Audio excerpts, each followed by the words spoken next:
Welcome to this meeting of Assembly Committee on Education for the 2023 legislative session. Secretary, welcome back. Will you please call roll? Assemblywoman Anderson. Assemblyman De Silva. Here. Assemblywoman Hanson. Assemblywoman Hardy.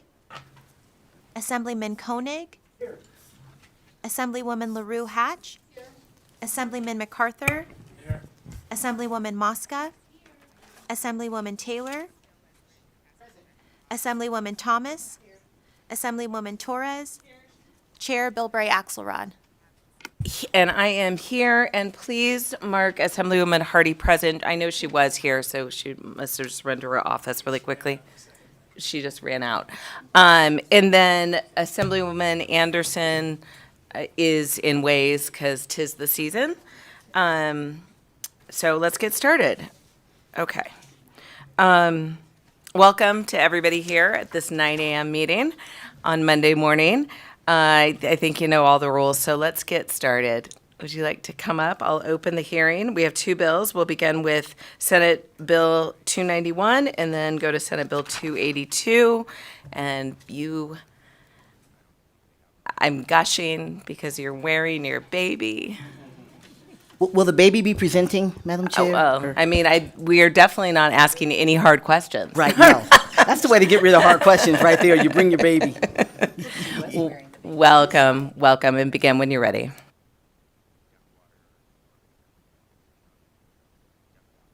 Thank you, Madam Chair and members of the committee. I hope you can hear me. I'm going to try to make sure I'm close enough to this microphone.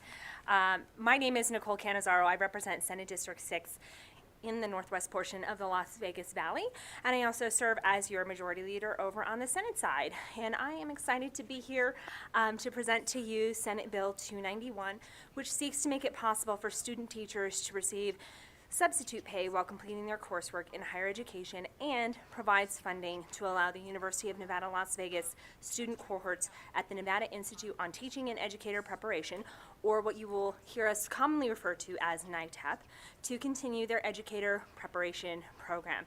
And if it helps by wearing the baby to get your votes, here he is advocating for Senate Bill 291. So I want to share just a little bit of background about the NITEP program. And this program was instituted back in 2017 during the legislative session and funded each legislative session thereafter via an appropriation. NITEP recruits the best and the brightest students to be a part of this intensive and hands-on teacher preparation program. These students also make a commitment, and I think that this is especially important, that they do make a commitment to begin their teaching careers right here in Nevada. Before I turn the microphone over to my co-presenter, Dr. Varner, I would like to do a quick run-through just of the measure. Sections of the bill for Section 1 removes the requirement that a student teacher must have completed at least 4 weeks of student teaching in order to qualify for employment as a substitute teacher. Additionally, the bill makes an appropriation from the State General Fund of $1,575,000 to Nevada's Department of Education for NITEP, which is in line with the amount of funding provided to NITEP over the past legislative sessions. And it requires reporting to the legislature on expenditures that are made from these funds. I am especially excited to be here and to be able to be just a small part of Senate Bill 291. As those of you who've heard me in this building, I am exceedingly grateful for what I believe to be an amazing public education that I received right here in Nevada. I am a product of the public school system in Clark County. My parents did not have a high school education, and so it was the pathway for me to even be here sitting with all of you. I'm also a graduate of the Nevada System of Higher Education from both the University of Nevada, Reno, and also UNLV, but none of that would have been possible without my start down in Clark County, where I had amazing teachers who cared very much about my education, who were there to be my champion and to make sure that I was getting the kind of background and foundation that would allow me to be successful in higher education and to be, frankly, sitting here at this table with all of you. I don't think that there is sort of a natural path for someone who doesn't know anybody who ever graduated from any sort of educational program. to be sitting in a legislative building talking about how can we get more teachers into our schools. But for me, this is extremely personal, and I think a good way for us to utilize state funds is to invest in teachers who are going to also make that commitment. And in the NITEP program, they do make that commitment to stay in Nevada to begin their teaching careers. The more that we can invest in those kinds of teachers, the more students we can empower to be able to succeed and do whatever it is their hearts desire. And I know when I told my parents I wanted to be a lawyer at the ripe old age of like 7, they thought I was crazy, but said, sure, go ahead and do it. But you don't get from that point to this point without really wonderful teachers who said, you know, you can do this, and we will be here to help you, and that I think is essential. So I am very excited to be here to present Senate Bill 291. With your permission, Madam Chair, I would like to turn it over to Dr. Varner, who can talk a little bit more about the program, and then we would be happy to answer any questions that you and the committee members may have. Good morning, Chair Bilbray Axelrod, Vice Chair Taylor, and esteemed members of the Assembly Education Committee. My name is Dr. Kenneth Varner, and I serve as Associate Dean for Academic Programs and Initiatives in the College of Education at UNLV. And I also have the honor of serving as the Director and Principal Investigator for the Nevada Institute on Teaching and Educator Preparation, or NITEP. I want to thank you for the opportunity to present on SB 291 this morning, and I also wish to thank the Majority Leader for bringing this important piece of legislation. NITEP has a mission centered in 3 areas. First, supporting pre-service teachers above and beyond what they receive in their teacher preparation programs. Second, conducting research concerning approaches and methods used to recruit, prepare, and train teachers. And third, to evaluate, develop, and disseminate approaches in professional development for teachers that address the variety of settings in which students are educated in Nevada. NITEP serves pre-service teachers already in the teacher pipeline in what one might call traditional preparation programs. And while their programs are traditional, the pre-service teachers served by NITEP are not. Like myself, many of the NITEP fellows are first-generation college attendees, and well over 60% of the students served in NITEP come from historically underrepresented yet resilient groups. NITEP allows for a non-traditional approach to enhancing the preparation of these pre-service teachers with a 360-degree support approach. Since 2020, when I took over as director of NITEP, the program has established a systematic redesign to ensure that the preparation of these teachers is enhanced, while also ensuring that we're community embedded and community facing, with a professional development approach that models teachers' continued engagement with their own lifelong learning. Since 2021, we've worked to broaden the reach of NITEP, extending to our sister institutions of Nevada State and the University of Nevada, Reno. The 2022-2024 cohort, for example, welcomed 45 new students, 15 each from UNLV, UNR, and Nevada State, creating a first-of-its-kind cross-NG institutional support, dedicating itself as an institute that serves all of Nevada. We look forward, if funded, to also welcoming Great Basin to the 23-25 NITEP cohort. Before walking through the particulars of the NITEP program, I just want to address the student teaching portion of this bill. The change in the Nevada revised statute proposed here will allow those currently working as long-term substitutes the opportunity to continue being employed, which is currently prohibited in the first 4 weeks of student teaching. So there's no obligation that districts are forced to pay student teachers. It's in fact to help those who already serve as long-term substitutes to be able to remain employed. Since 2020, we have worked with 117 NITEP fellows, including 30 from the partner institutions, and we've served over 575 practicing teachers through micro-credentials and free professional development with national and state experts in culturally sustaining and evidence-based approaches. NITEP provides 6 unique components. Undergraduate fellows participate in 40 hours of educational engagement and 30 hours of community engagement experiences annually, above and beyond what is required in their preparation programs. We place a focus on supporting both English language learners as well as housing vulnerable and homeless youth, and embedding mental health and wellness, particularly crucial given teacher burnout and attrition. In addition, we provide 32 hours a year of world-class professional development, free of charge to any educator in the state of Nevada through both in-person and virtual connection options. And we've served over 575 educators in this last biennium in that capacity. We've also supported a series of mini-grants whose focus is on studying the effective recruitment, preparation, and retention of teachers. And for faculty to receive these mini-grants, they must include 2 to 4 NITEP fellows as co-researchers, creating a meaningful research opportunity for undergraduate students. We've also included cross-generational mentoring, where senior fellows and community members serve as mentors to our pre-service teachers. And finally, we've established a micro-credential professional development program offered statewide that provides high-quality, self-paced professional development for educators in critical areas. We seek to expand in this biennium to include parental involvement and family engagement, as well as multicultural education, both in line with licensure requirements for educators that have been proposed in other bills this session.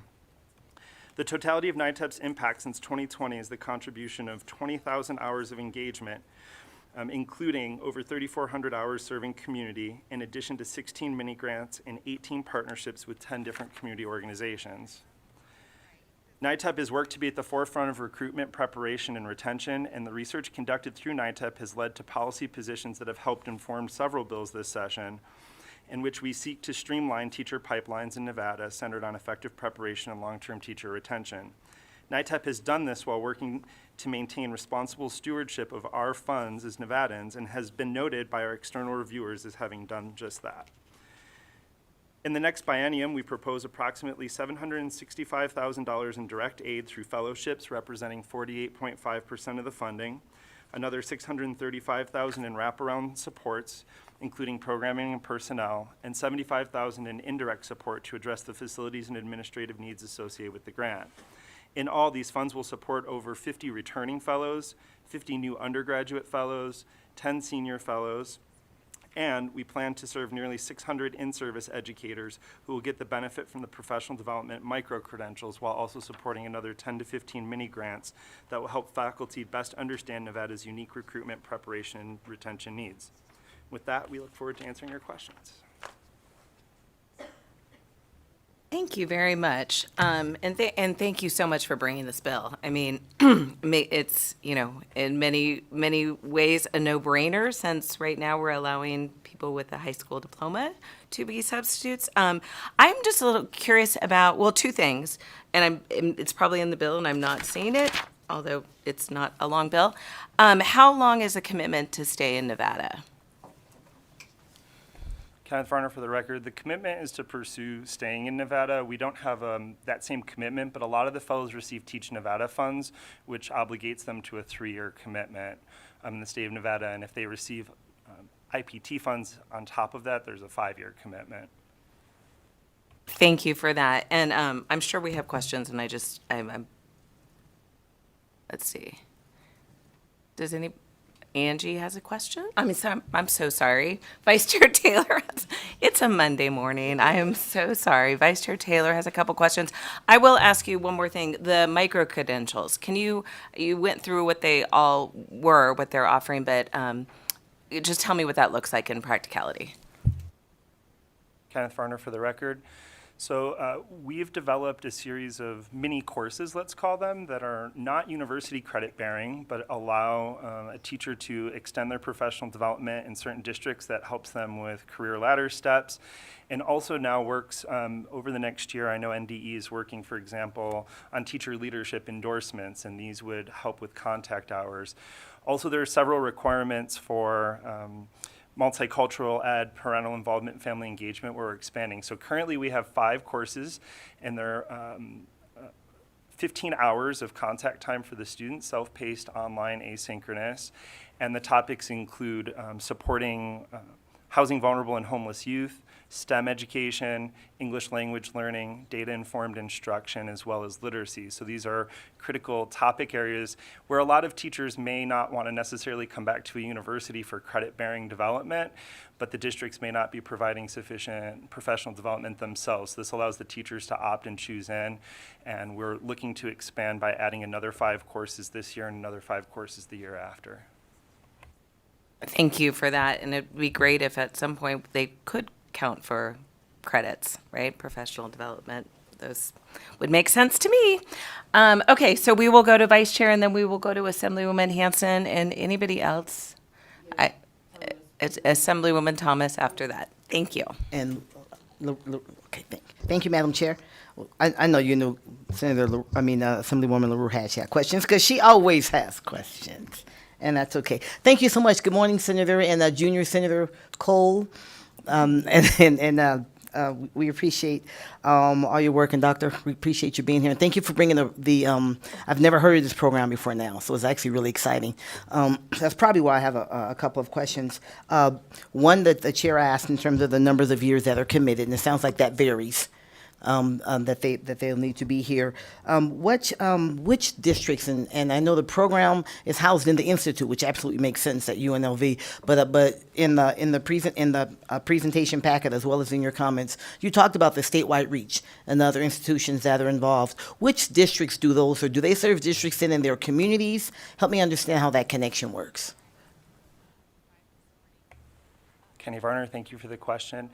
So when NITEP first started, it was all at UNLV, and post-2020, we wanted to change that to expand it to include the other institutions of higher ed. So Clark County and Washoe are the areas that are most served by this.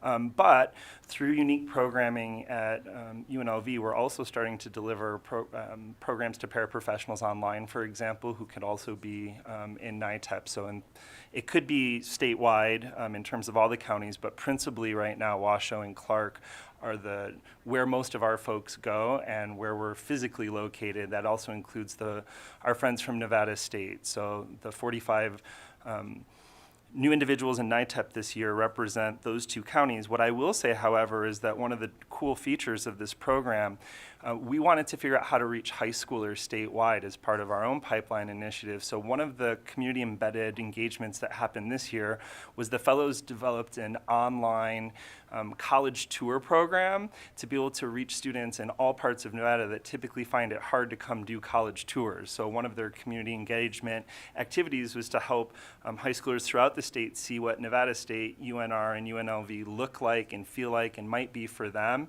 and deliver that online, knowing that we aren't necessarily physically in all corners of the state, but that we can deliver that type of program statewide. And several of our partnerships also reach students outside of those counties.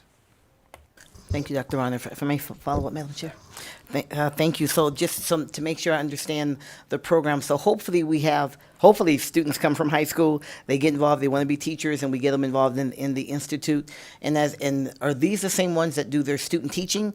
Or is that I know that's also in the bill. Is that connected to this program? Those who, they may be being a substitute, and then as it's time for them to do their student teaching, this allows us to pay them, which I think certainly makes sense.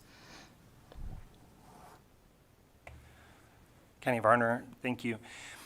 So I think there's two things going on there with the student teaching. The student teaching part of this bill will impact all pre-service teachers statewide, not just those that are in NITEP. And I think it's really important just to understand for those that aren't teachers, you can be a long-term substitute, as the chair said, without a lot of credentials necessarily, but significantly before you go to do student teaching. And when you go to do student teaching, the way that the NRS is written, school districts don't pay them in their first 4 weeks of student teaching. That's a financial hardship that a lot of traditional students in student teaching just can't afford to put pause on their life for 4 weeks. This will clean that up. It also is in line with IPT and some other funding sources that are seeking to give stipends to student teachers.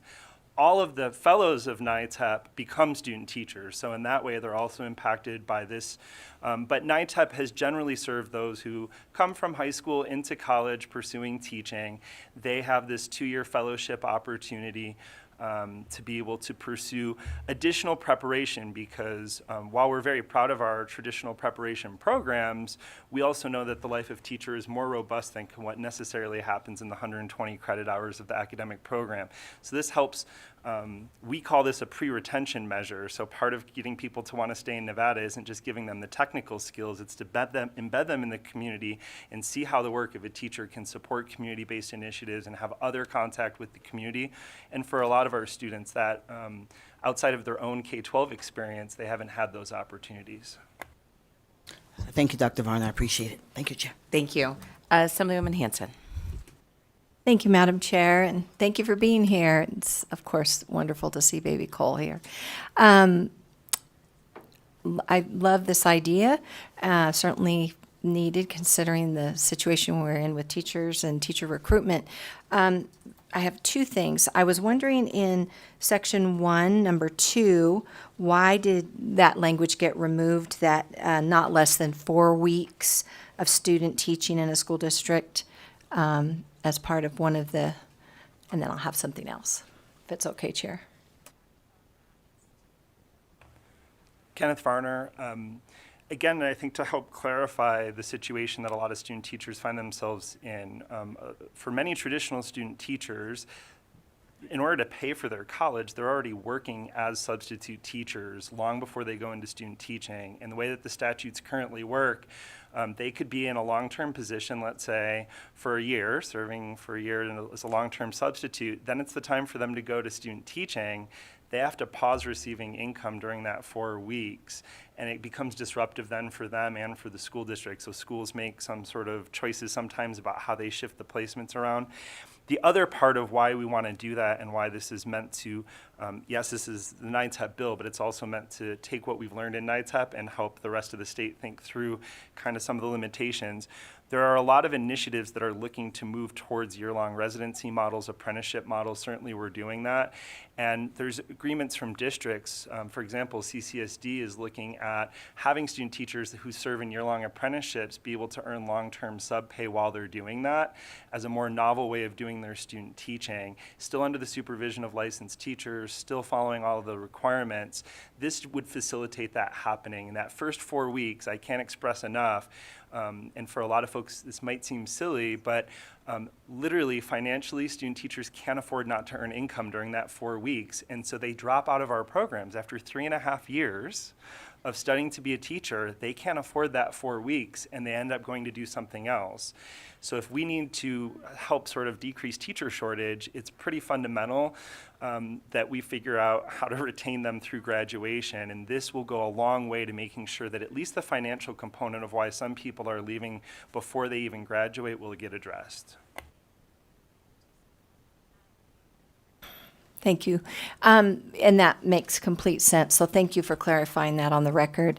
And kind of off of that a little bit, so with the student teaching model, it's usually, and I understand some are working as subs, so they're already in a classroom doing that kind of teaching in their experience.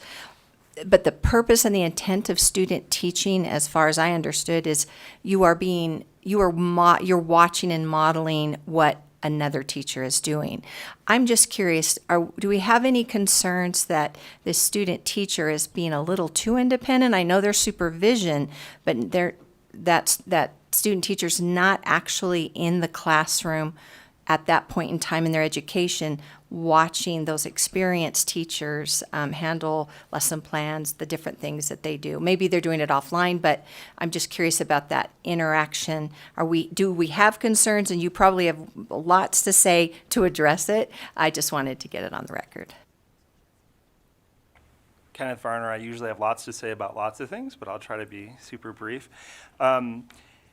So student teaching looks lots of different ways. There isn't a singular pathway to student teaching. The vast majority of student teachers will continue, at least in the short term, doing something that looks a lot more like traditional student teaching where, and I know several of folks on this committee are educators, and you know if we've done student teaching, the traditional model is I'm placed in a classroom with a veteran teacher, I watch them for a few weeks, I'm given increasing responsibility in the classroom, and anywhere from, let's say, 6 to 10 of the final weeks, I take a majority of the responsibility for the classrooms.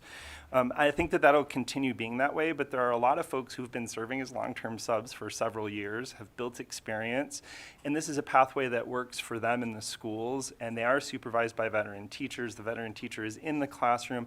They're also supported by university supervision. So next year, UNLV will be piloting with CCSD a pretty unique initiative where they're going to be supported by 3 mentor teachers, and they'll be in dyads in classrooms. This will facilitate them being able to earn while they're doing that and enhancing it. And I think what's really great about NITEP is we're not just taking shots in the dark. What we're doing is studying what's effective. And part of what we've been studying in the research suggests that teacher retention isn't going to improve if they can't financially afford to student teach. And so we have to create some pathways that deal with it. And I just also want to be clear, it's not scholarship money alone that does that. In fact, scholarship money is fairly ineffective in the state of Nevada at moving the needle on graduation rates. It's the wraparound services, the wraparound components, and the supports that are embedded in programs like NITEP that are making that difference. And the ability to earn money, I've said this like 6 times now, but I'll just keep saying it whenever a question's asked, is critically important for that group of people who simply cannot afford to give up income during a month of student teaching in order to complete that program requirement, they leave, and they leave in a much larger number than we would like to think. Next, we'll go to Assemblywoman Thomas. Good morning, and thank you, Madam Chair. And thank you, Senator and Professor, for bringing this bill forward. Before my question, I just wanted to say that thinking outside of the box is something that Nevadans have a tendency of not doing. And I appreciate you bringing this forward because innovative ways of teaching and learning is something that we in this state need. No, I am not a teacher. Don't play one on TV either. But as a member of this committee and a concerned mother, grandmother of students in Clark County, I think that it's very important for us to build that pipeline and to take down all barriers that promote our teaching environment. And a question that comes up in my mind, because I am the lone wolf about several things that I see in our teaching environment.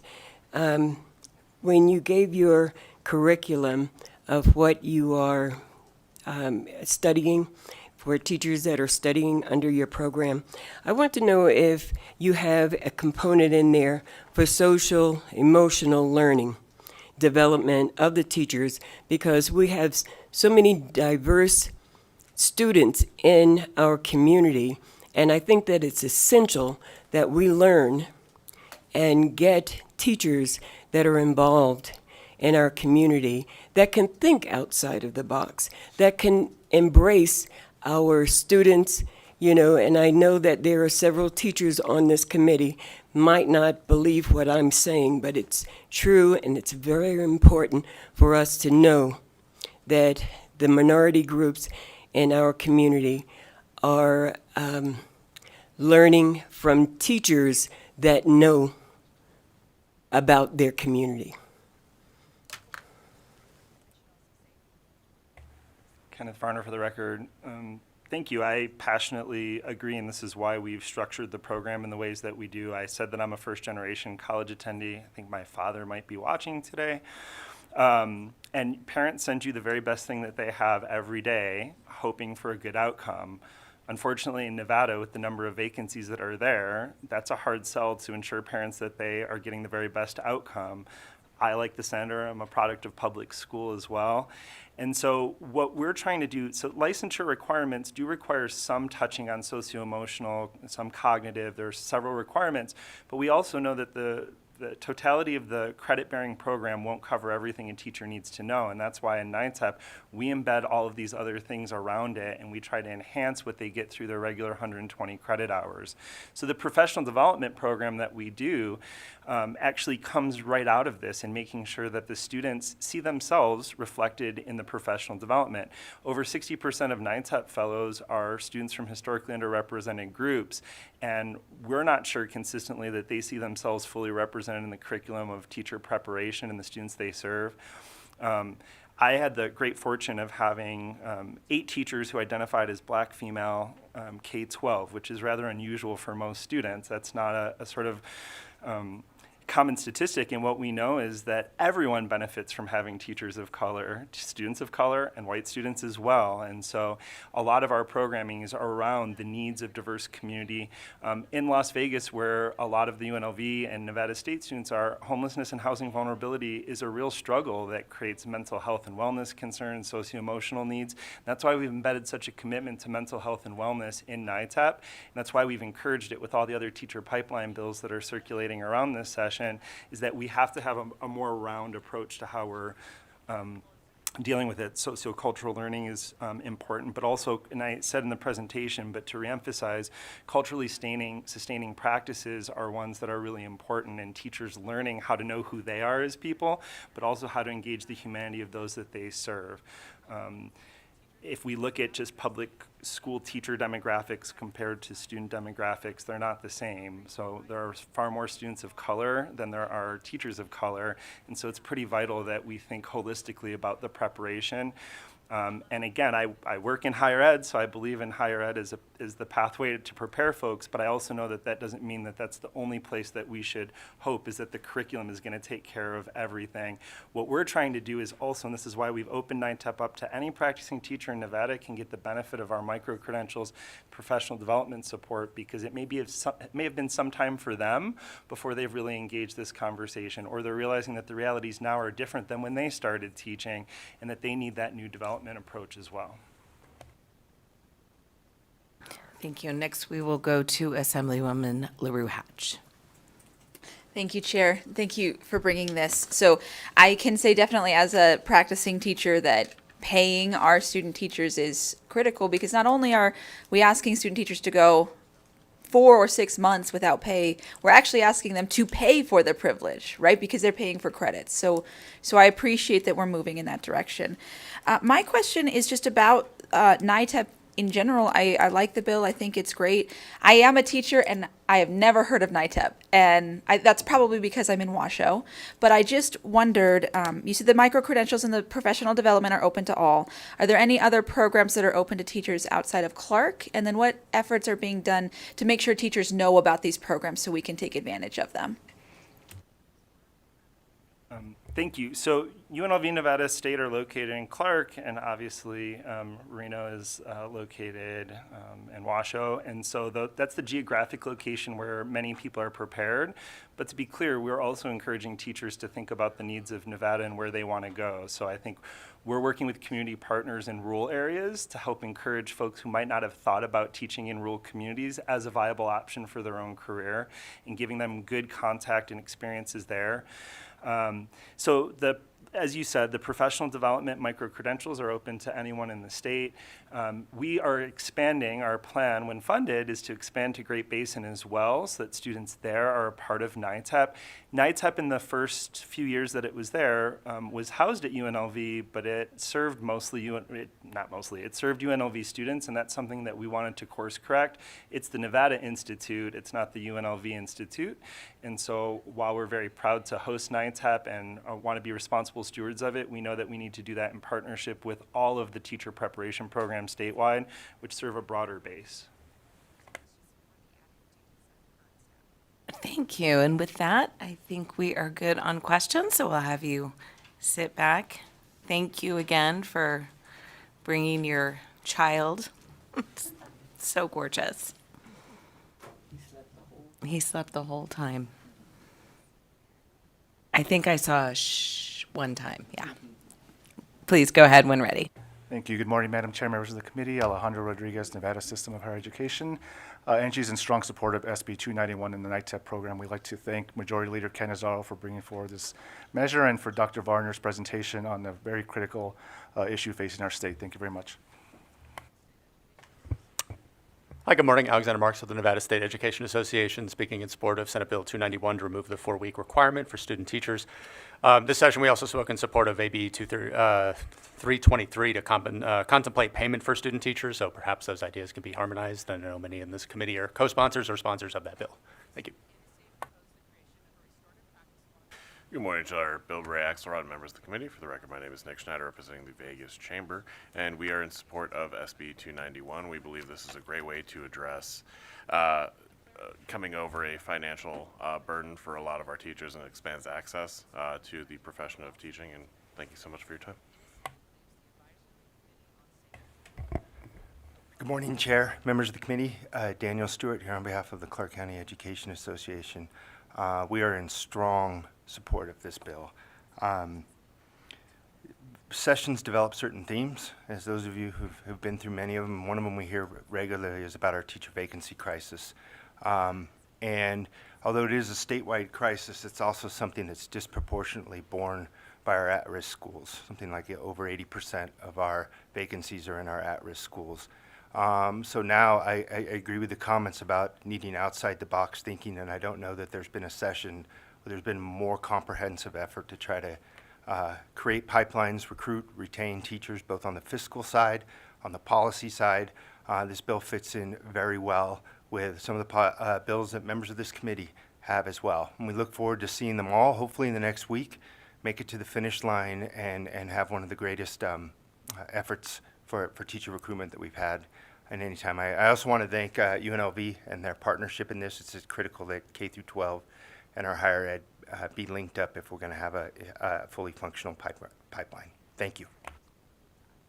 Good morning, Madam Chair and members of the committee. For the record, my name is Mary Przenski, here representing Nevada Association of School Superintendents. We're very much in support of this bill, teacher pipeline, as you know, critical issue for our school districts. And I think Assemblywoman Thompson said it best when she talked about innovative program. It is innovative, and we need it because we have to get smart about getting teachers here in Nevada. So thank you, we're in support. And I know this isn't a money committee, but I did want to just point out there are a couple of fiscal notes on this bill, especially one from Carson City School District, and that will be removed. I've talked with them just as late as this morning. So thank you. Thank you. Appreciate that. We will go to Las Vegas.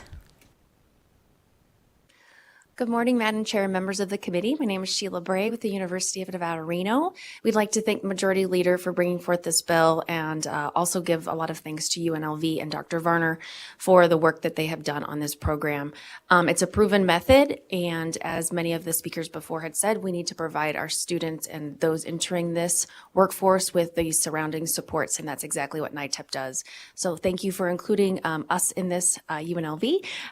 We're excited to be partners on this, and we urge your support. Thank you, Madam Chair. For the record, my name is Ed Gonzalez. I'm the community member at the Hickey Elementary School organizational team in Northeast Las Vegas, speaking as an individual in support of this bill. At our school, we do have these student teachers who run into the situation of the 4 weeks, and you see some of the struggles that they have as they're just trying to get into the profession. There's many bills, like has been said, that will help out, especially AB 282 that deals with health insurance. We know this will cost schools more money, but they're more than happy to do it. We have such a crisis when it comes to education. Like, for instance, at our school, we have our kindergarten classes are 26, just because, not that we can't get teachers, we can't even give a long-term sub. And so that puts a lot of stress on teachers. So the more bodies we can get in schools who can better educate our kids, the better we can be. Thank you. And if in Las Vegas, if you want to fill those chairs, if there's more people to speak in support. Okay, not seeing anyone. We will go to the phone lines. BPS, is there anyone on the line wishing to testify in support? Callers, if you would like to testify in support of SB 291, please press star 9 now to take your place in the queue.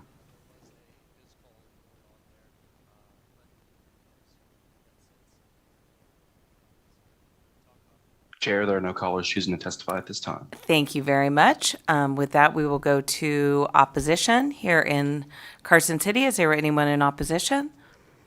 Not seeing anyone come up. Anyone in Las Vegas in opposition? Not seeing anyone come to the chairs.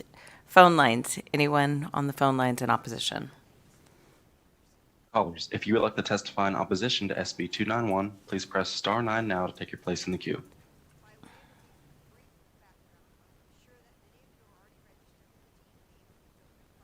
Chair, there are no callers choosing to testify at this time. Thank you very much. And with that, we will close opposition and move to neutral. Is there anyone here in Carson City wishing to have testimony in neutral? Not seeing anyone. Anyone in Las Vegas? Oh, I saw a water bottle move, but I think no one else. Is there anyone on the phone lines? Callers, if you would like to testify in neutral for SB 291, please press star 9 now to take your place in the queue.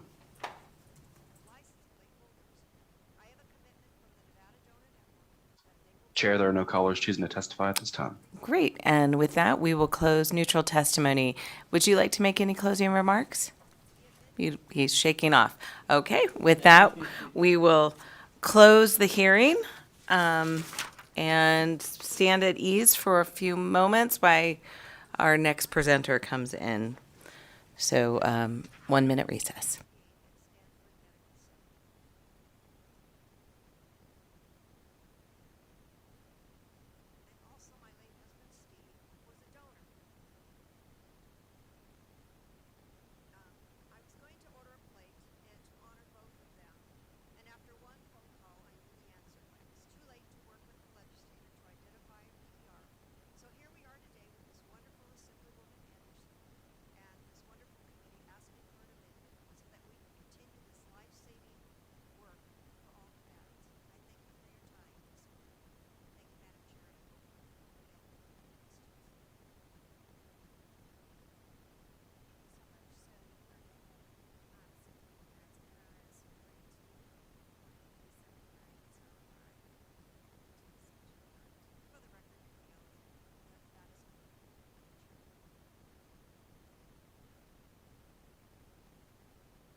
Okay, they just did their last vote in Senate Finance, so let's get ready. She should be up here in a minute.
And we are back. Welcome, Senator. And with that, we will open the hearing on SB 282. Please begin when you're ready.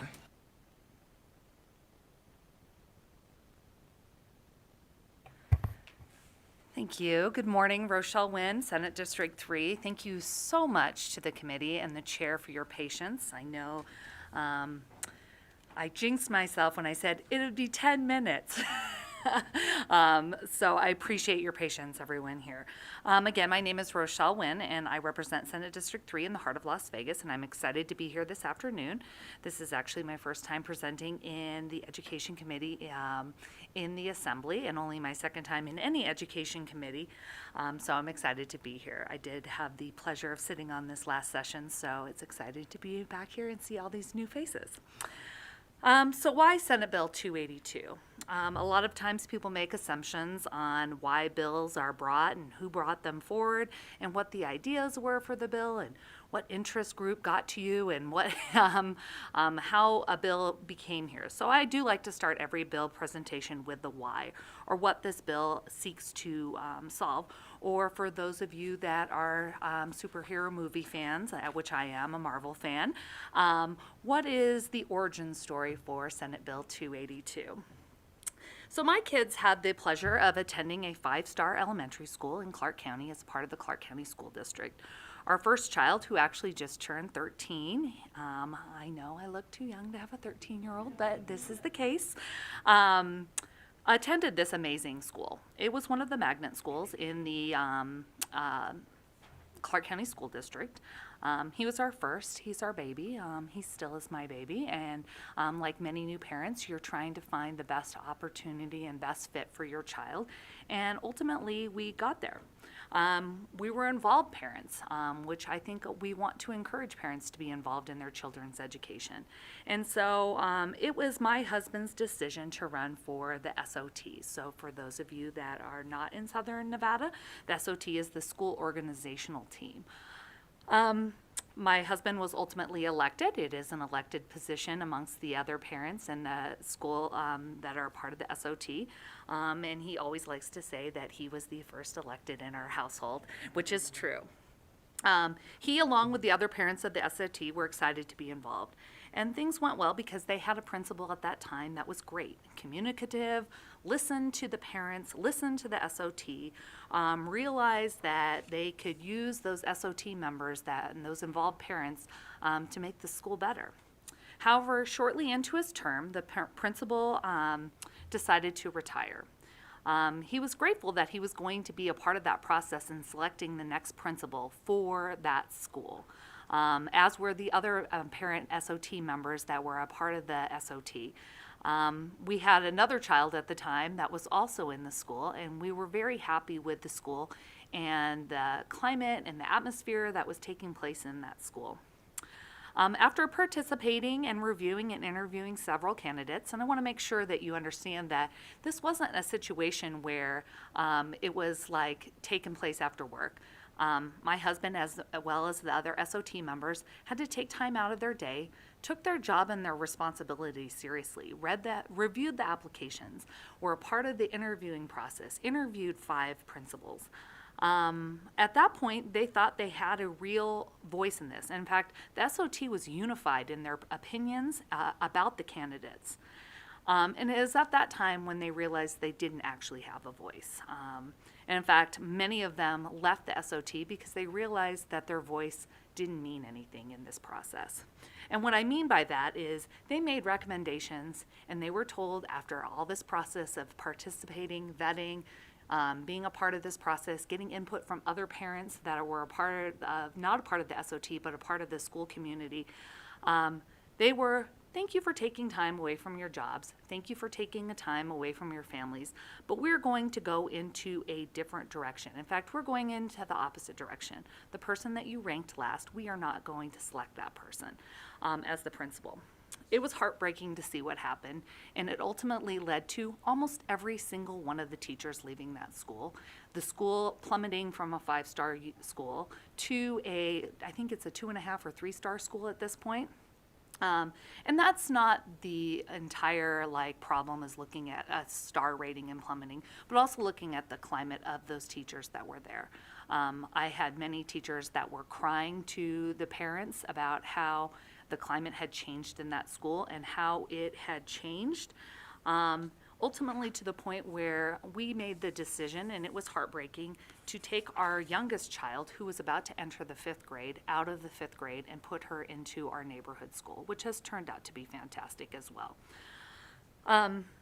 In 2017, AB 469 was passed that created autonomy for schools in CCSD. Senate Bill 282 strengthens that autonomy by providing the school organizational teams with more control over the school's budget, its plan of operation, the selection of principals if there's vacancies, and the timely use of the school's carryover dollars to improve student education with a clearer understanding of staff selection. I want parents involved. I think we all want parents involved in their child's education. And this seeks to empower those parents. This bill seeks to empower those SOT members to be a part of the process in a real substantial way, not only in the approval of the budgets, which is what the SOT is also involved in, but also the selection of principals that are coming into those schools. And then as far as the carryover dollars, it's to ensure we've had a policy in this building to make sure that those funds follow the students. And right now, unfortunately, we have a lot of those funds that are not following the students, and it is not my suggestion that we take that money and send it back to the district. And in fact, what I'm encouraging people to do is to actually spend that money instead of holding on to it, to make sure that it does in fact follow the students that it was allocated for and not students in the future. But with that being said, I recognize that things move slowly in the education world. There is a lot of bureaucracy. So some of the amendments that took place that are before you today involve a recognition of some of the realities of implementing a change like this. For example, it was originally as proposed as 75% of SOT members, and now it's 75% of SOT members that are present for those teachers that are in this committee, and for even those parents that have served on SOTs. I think I recognize, and I would hope that this policy committee would also recognize that sometimes people don't show up, even though we want to encourage parents to be involved. So that's why the shift to 75% of the members that were actually present on the SOT.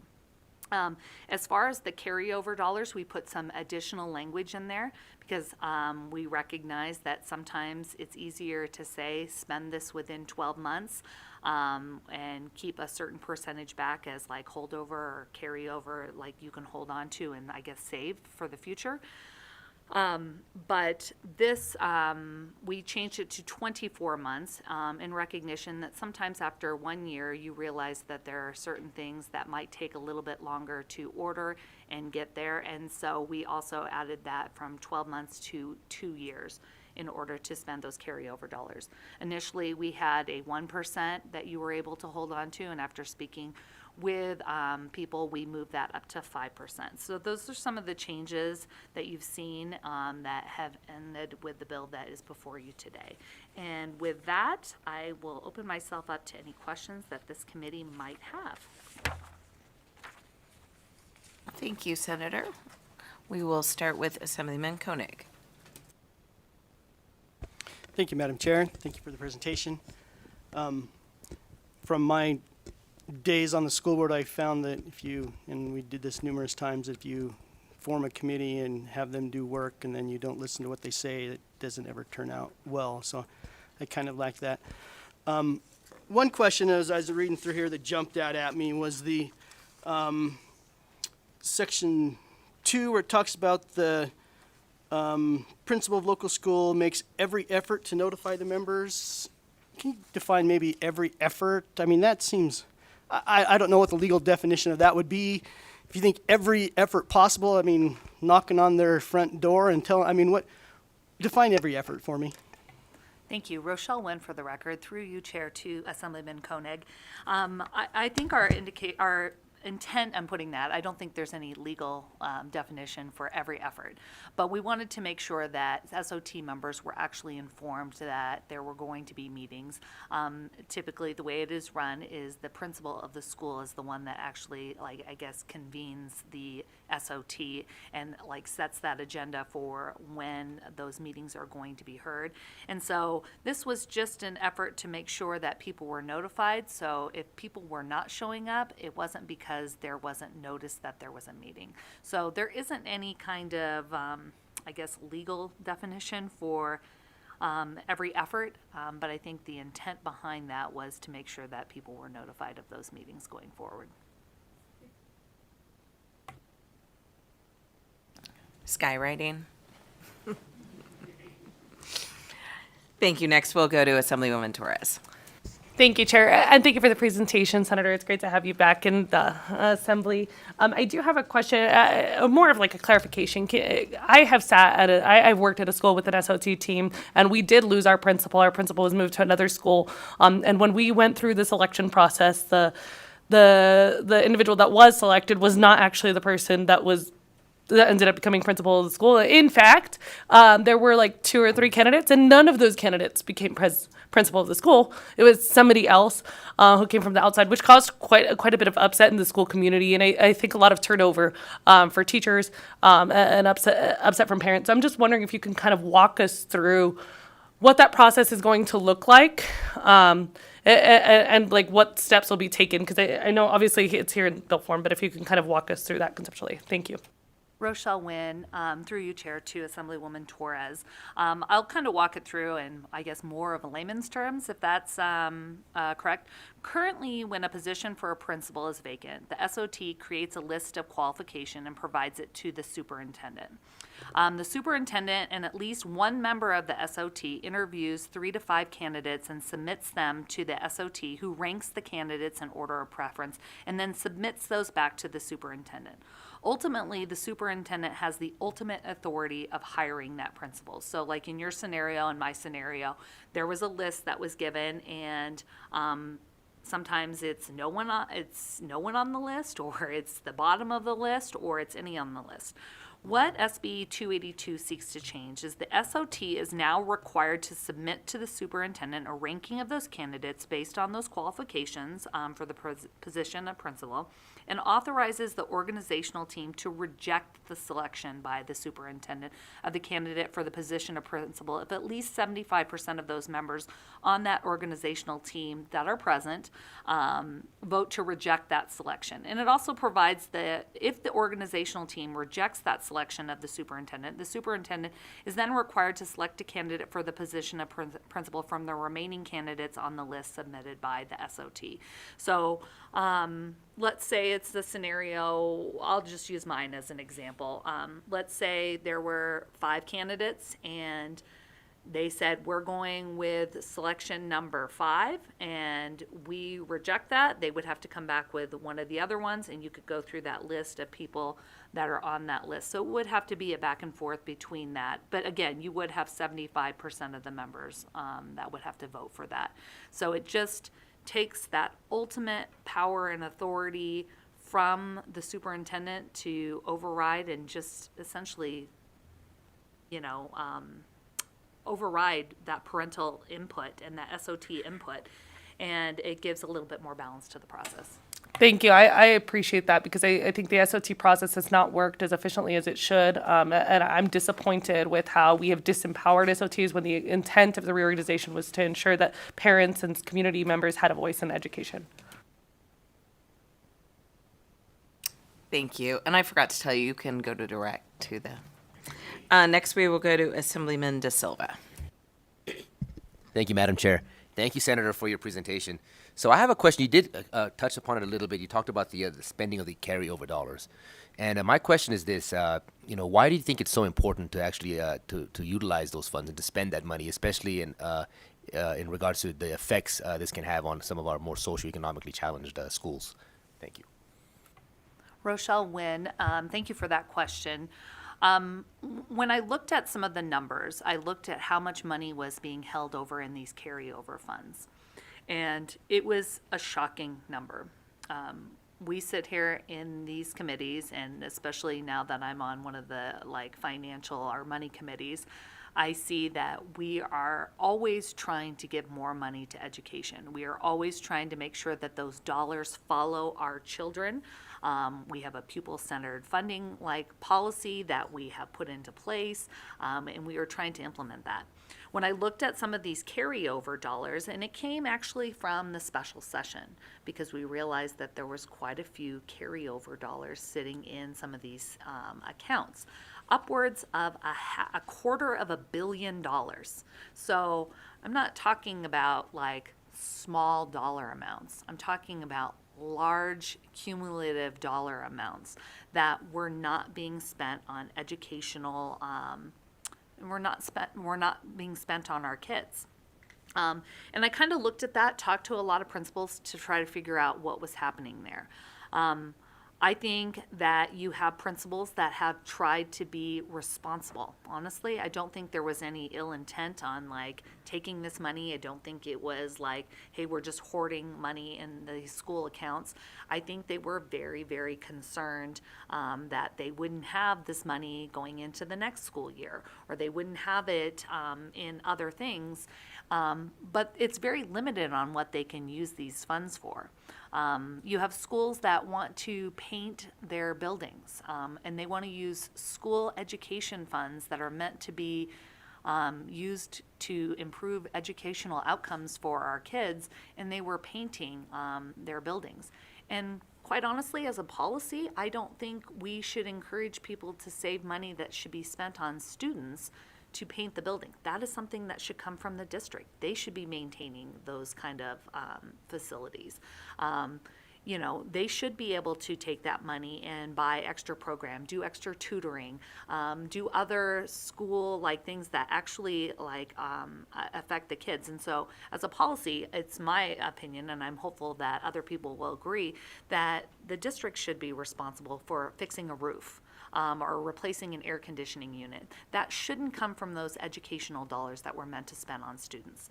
And so I looked at some of that. I also looked at maybe we should incorporate and make a little bit more flexible for those principals to be able to use that money if there are certain things. So it is my intention, if you are at an art school or at a school that has like an art function and you want to have a mural painted, that isn't the same as replacing a roof or putting an HVAC system in the like building, but that's actually has an educational purpose that is like important to that school. So I think there is some flexibility on some of those kind of like unique opportunities where we're trying to improve student learning and it's done through the arts, or if you have like a unique educational opportunity to, I don't know, put something into your playground that is more educational and is like at the direction of the physical education like curriculum, that makes sense to be able to use that money. But if you're trying to replace turf on your entire field, that's something the district should take care of,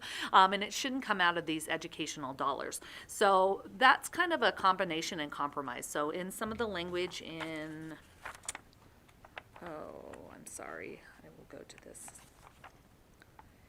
In section 1.5, subsection 3, it talks about the end of the year balance carryovers, and you see the subsections A through F. Are F, the other instructional training program or activity designed and intended to improve the achievement of pupils. We added that section to kind of give some more flexibility to those principals to use those carryover dollars. And like I said, it exceeds 5% of the actual expenditures, so that gives them the opportunity to do some savings, because I think that's also important. I think you want to respect the idea that you are fiscally preparing for the future where you might have some downturns and you might want some extra educational dollars to use these A through F categories. And so that's why that it was in there. And also moving it from the 12 months that I initially proposed up to 24 months gives them a real opportunity to work within the bureaucratic disaster that probably is the educational funding for these schools, to be able to order whatever they need to get those in time within that 2-year time period. I hope that answers your question. We have quite a few more questions, so we will go to. I will try to be quicker. Thank you. We will go to Assemblywoman Hanson. Thank you, Madam Chair, and thank you, Senator Wynn, for being here. Actually, you did address some of the questions I did have, but I had a few others. So yes, there are things I certainly can appreciate in this bill, very much so. Some concerns about, if you could explain to me, first of all, are all members of SOT voting members? If they're present, are all SOT members or voting members if 75% are present? I should know that, but if it's Rochelle Wynn for the record, if it is okay, I think I have Francesca and that might be able to answer that question down south. Please go ahead. Francesca Petrucci for the record. So at the beginning of the year, the SOT is formed of parents, educators, support staff, community member, and then at the secondary level, a student as well. And those members are picked to serve for the year. So when we're talking about 75% approval, that would be the SOT that's, put together at the beginning of the year. Rochelle Wynn for the record. I think the question was, are all of those members that are selected voting members? Francesca Petrucci for the record. So currently, when we say voting, I mean, that kind of gets to the crux of what this bill seeks to do. They serve in an advisory capacity on the school organizational team. And if there are votes that are separate from, for example, the budget, then yes, those members, have voting authority. When we talk about selection of a principal or a budget in this bill, we're giving them voting rights in that capacity as well.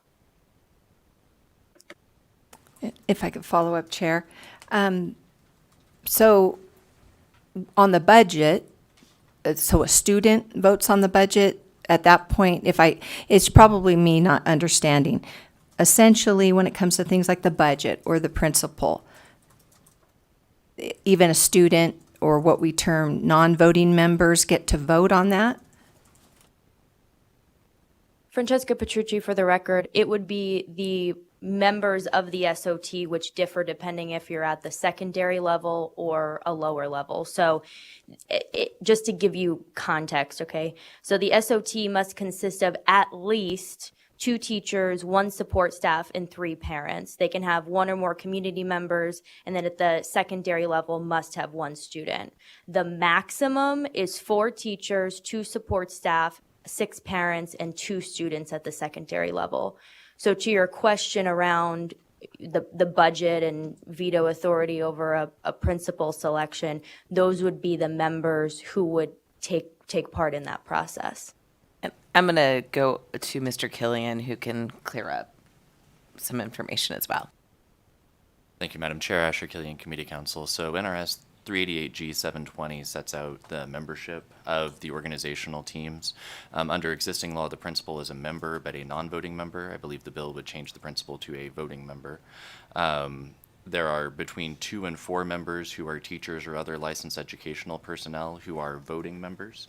There is 1 member who is an employee of the district other than teacher or licensed personnel who is a voting member. There are additionally a number of parents or legal guardians, which represents at least 50% of the total number of voting members, if possible, who are also voting members. So the minimum composition, as just mentioned by the witness, would be 2 teachers, 1 non-teacher, and at least 3 parents, all of whom are voting, so 6 voting members. Beyond that, there is the ability for the organizational team to appoint non-voting members, either from the community or a pupil for a SOT at the middle school or higher level. Under subsection 3, a pupil non-voting member is appointed for middle school or high school organizational teams. And under subsection 4, the organizational team can select 1 or more additional non-voting members from the community at large. Those are all non-voting members. So the only voting members are the teachers, licensed personnel, other employees, and parents. All of the other members of the SOT are non-voting members. Thank you for that. Next, we will go to Vice Chair Taylor. Thank you, Madam Chair, and thank you, Senator, for being here, for bringing the bill. Just a question a little bit around the collective bargaining part in here that there's I forgot where it was because I was looking at some other stuff as you were talking. It basically talks about requiring the hiring of other positions at the school, that they have to follow the collective bargaining agreement. Is that, and notice that's it wasn't in the bill before and now it's in there. Is that because things were deviating from there? I'm just wondering the rationale around that. It wasn't introduced, it wasn't included as introduced, but that was just because it was meant to be included. Okay. It just didn't, and because of deadlines, I just introduced it and then made an amendment. Okay. So that is what it is. What that section actually has to do with is, and things have changed, honestly, so I'll give you a quicker background than I can. Principals currently were interpreting their authority to mean they had unlimited authority over the selection of staff, which means that they had the ability to hire substitutes over licensed teachers in good standing. There was some litigation that actually was resolved.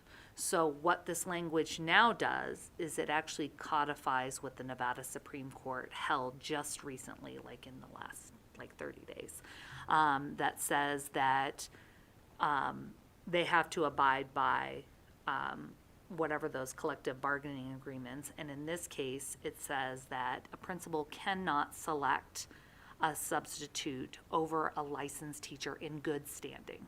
I have always supported that principle. I think that our educators are highly educated, highly trained, and if there is an educator that is licensed and in good standing, that a principal should be encouraged and forced, I guess, under this law and under whatever collective bargaining agreement they have in order to do that. So that's where that comes from. Thank you, Senator. Thank you, Chair. Thank you. And next we will go to Assemblywoman LaRue Hatch. Thank you, Chair. I have kind of a 2-part question. So just my first one is, just as a teacher who has taught in a school with a leaky roof, with the crumbling paint, with the asbestos. I would argue that the physical space does have an impact on our students' academic achievement, and I think my students definitely felt unappreciated, felt lesser, felt like they weren't as good as other students in the district because of that. And so I just wanted to check, you're saying that the district should take care of those physical spaces. My question is, are they taking care of those physical spaces, or are the principals having to do that because they're not being maintained?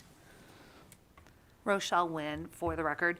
I think, I mean, you are in that space. I think there are more teachers on this committee that are in that space and know very well that they are probably not taking care of those things.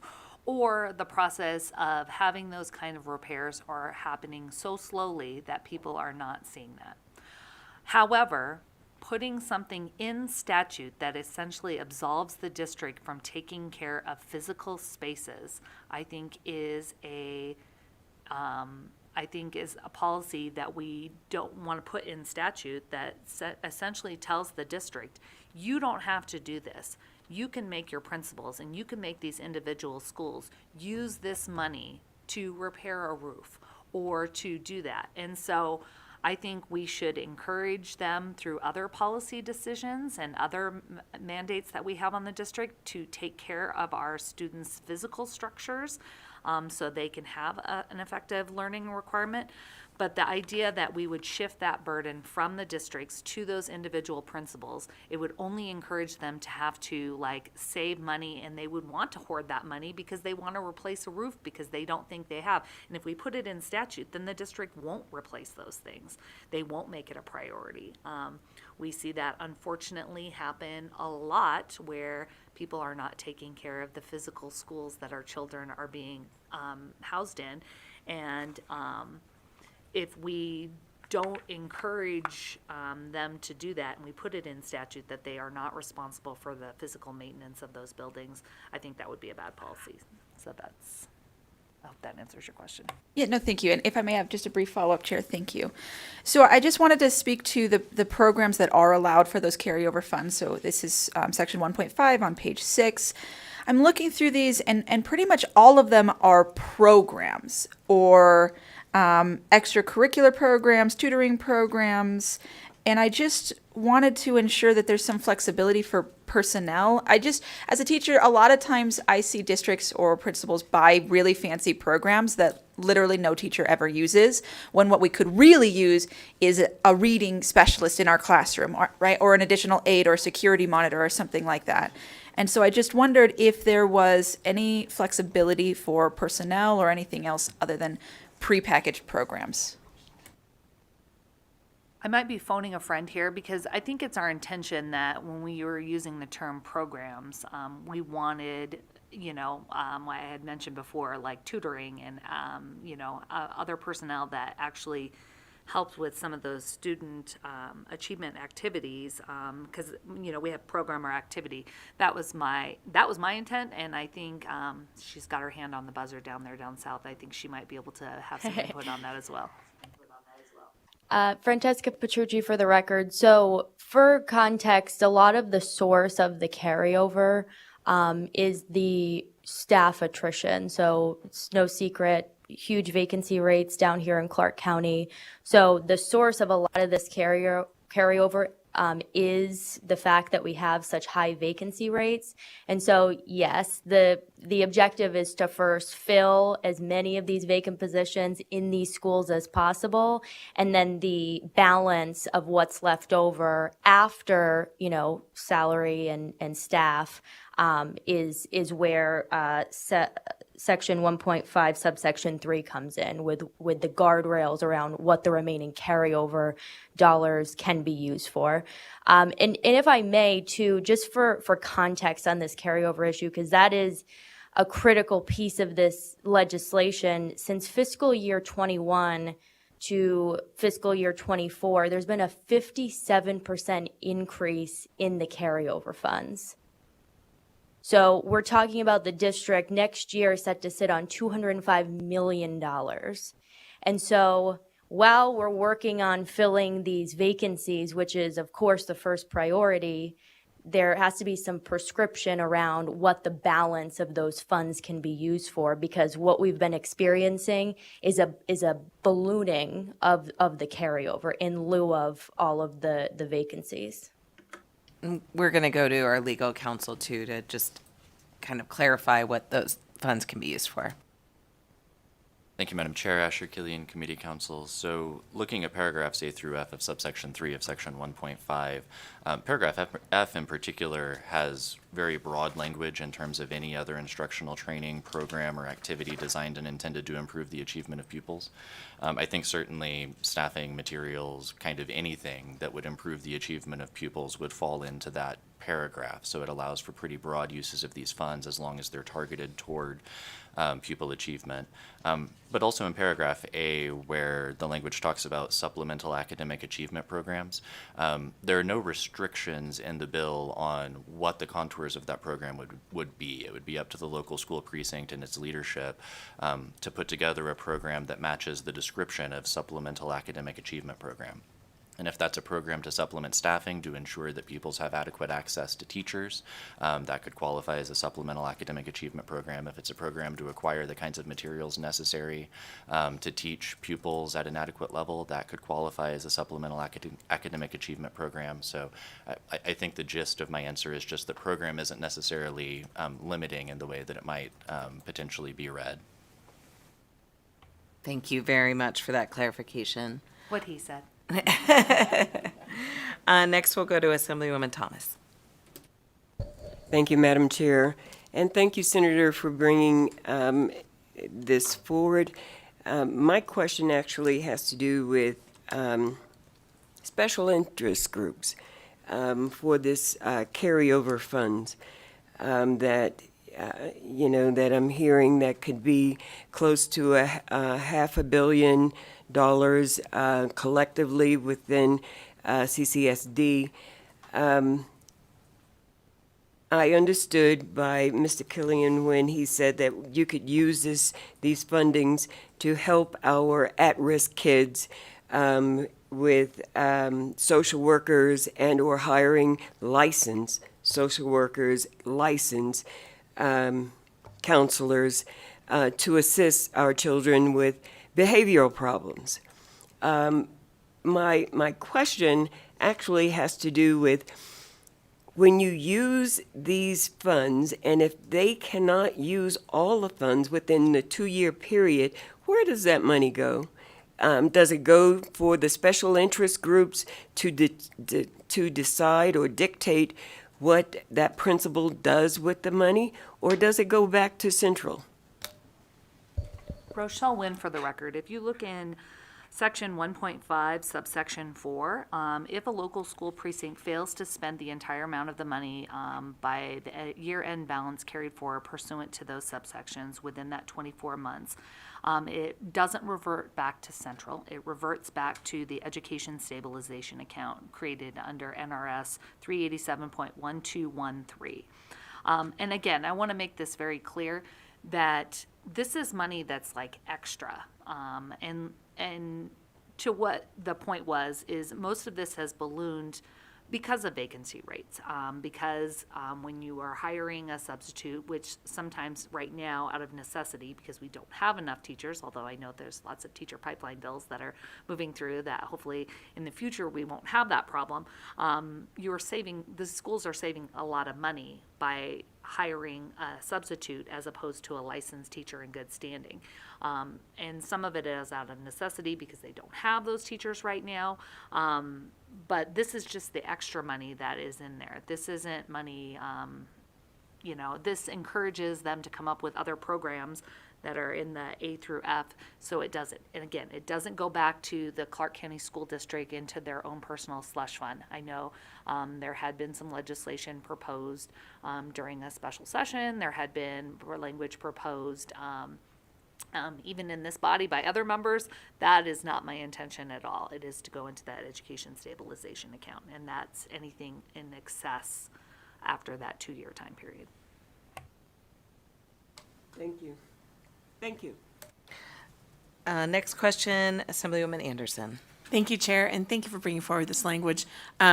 my question was very similar to the prior question on page 7, section 1.5, subsection 4.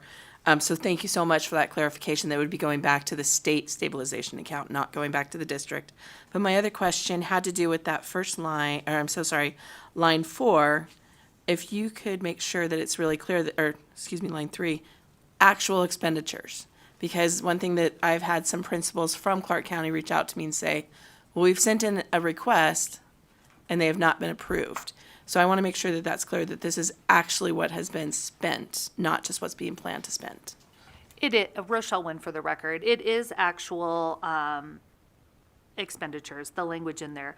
Part of the reason that we went to that 24 years, or 24 months, years, not years, months, 24 months was because of that concern, that people would put in an order and it would take, upwards of 2 years, unfortunately, in order to like see that come to fruition. So that's why, the 12 months wasn't realistic, as any teacher would know.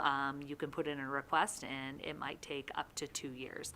Actually, they were fine with 18 months. However, at 18 months, it was in the middle of a fiscal year, and so it would cost like a fiscal note. And so we moved it to 24 months because that was a part of the normal thing. And I honestly think it gives more flexibility in order to deal with some of the delays that can take place in the ordering of new materials or hiring of anything that would be used in these funds.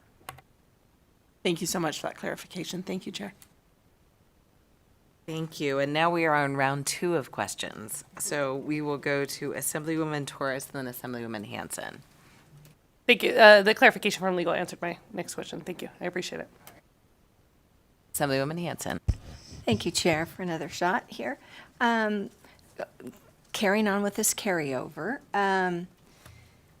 So the genesis of the bill was the experience that you had at your school. So I guess I'm trying to understand, it seems like this bill will address those concerns and have that community engagement, kind of satisfies some issues about concerns over placement of principals and so on. I'm not sure I understand why we put the carryover as part of this, because that's what's causing me pushback. And let me address a carryover question real quick.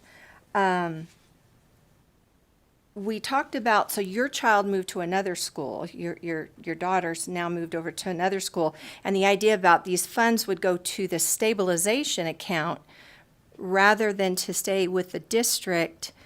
To me, it's like that money was allotted.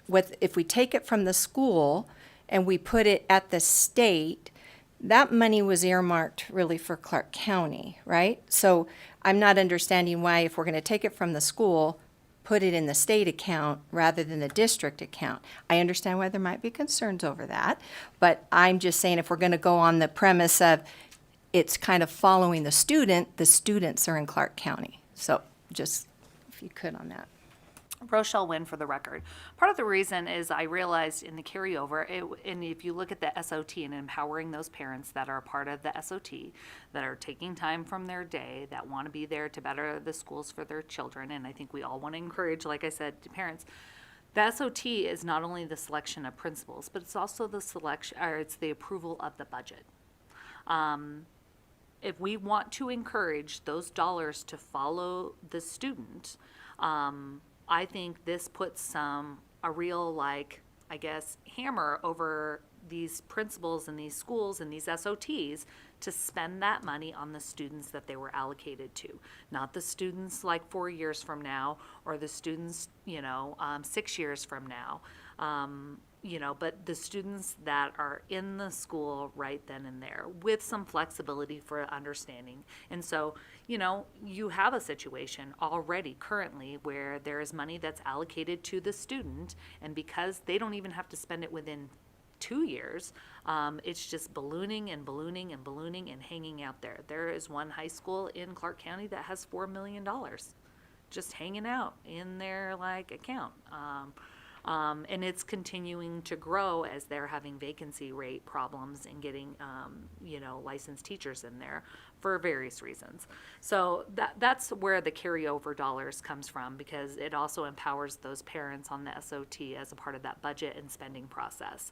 They can say, hey, we need to have more tutors in this area. Hey, we're deficient on here. These are the apps that we have. So I know in talking to my husband and other SOT members, sometimes they will sit there and they will have a conversation about what kind of computer programs should we get for the schools, and they make that determination on the SOT, and this gives, again, empowers those parents to make that decision on where that money should be spent. Your second question, I think, about going to the state educational. I think there was a lot of discomfort in giving it back to an administrative agency like the superintendent in Clark County, and this does affect Clark County. It is not across the state, but I think as a policy, people were less comfortable with that. I think with the 2 years, people will start spending this money on the kids that are in the schools, if they know that it's going to go back to the state stabilization account. And that was kind of the intent behind that. Chair, just a quick question to legal on what she just mentioned, if that's okay. So that this idea of kind of the carryover and kind of sweeping, Mr. Killian, in 2011, the governor, it was deemed that he couldn't sweep the county money to fill a hole at the time with the budget then. Is this going to be seen as if you take that money from the school and give it to the state, which is really a county, right? To me, it seems similar, like we're taking county monies and sweeping it into state accounts, just making sure, are we going to run into something similar? Thank you, Madam Chair. Asher Killian, Committee Counsel. So the structure in this bill is kind of more similar to the structure for the state as a whole with the Education Stabilization Account. For all districts other than CCSD, and CCSD is unique just because it has the local school precinct model where money goes down to the schools and doesn't necessarily stay at the district level. The way that the ESA works with the other 16 school districts is if they maintain a reserve of more than 16.6%, so basically 2 months of reserves, anything in excess of that gets swept back into the Education Stabilization Account. In CCSD, since that money in reserve doesn't necessarily sit at the district level, but mostly at the school level with some at the district level, that normal sweep mechanism doesn't quite work the same way. But what this bill would do is basically reach down to the local precinct level and enact the same general rule in a different way for local school precincts, given the different structure of CCSD as a large school district with local school precincts. The difference between this approach and previous cases where sweeps have been prohibited is the court generally will not allow a tax that has been raised for a specific purpose to be applied for any purpose other than the purpose for which that tax was raised. This is a different situation where there are legislative appropriations that are going down to the school districts for a purpose, and the legislature is then looking to potentially sweep those appropriations back to the state level if the appropriations have not been used for the purpose for which they were made. The legislature does have that authority, where the court has found in the past that when a tax is raised for a particular purpose, the legislature cannot sweep the money that was imposed by that tax for that purpose back into the general fund to be used for some other purpose. So that's the distinction between those two different types of situations. Short version of that answer is the model in this bill generally matches the model for the ESA for all other districts, so it would not be unconstitutional under that previous precedent. Just the difference is 16% and 5. Right. Thank you for that clarification. Next, we will go to Assemblyman De Silva. Thank you, Madam Chair. And again, thank you, Senator. So my question is this. I know that, school is out now, and this has been a very, there's a lot of interest in this bill, in this topic, especially amongst teachers and parents who want to see a more of a role in the decision-making of our schools. So I know you went over the process of how the actual recruitment of a selection of a principal would be. But what about those decisions concerning the budget? Once this bill is implemented, what kind of a process will we have in place, and how will that change the actual decision making of the budgetary elements of a school once this bill is in place? Thank you. Rochelle Wynn for the record. I think it, again, it empowers like those parents and those members of the SOT that are voting members to have an actual vote and not just, to what Assemblyman Koenig said, when you ask people to commit to something and participate in the process and then you later tell them that their voice doesn't mean anything, this kind of empowers those parents to stay involved, I guess, in their children's educational future and that of the schools. So it's the similar policy that we want to impose that. I will tell you that in places where you have good principal, a lot of these budgetary decisions are principal driven. We could have a whole other conversation about how we probably don't train our principals and give them enough training and support in budget making. But that is not in this bill, unfortunately. That's just the current state of, the way we have decided to empower the principals.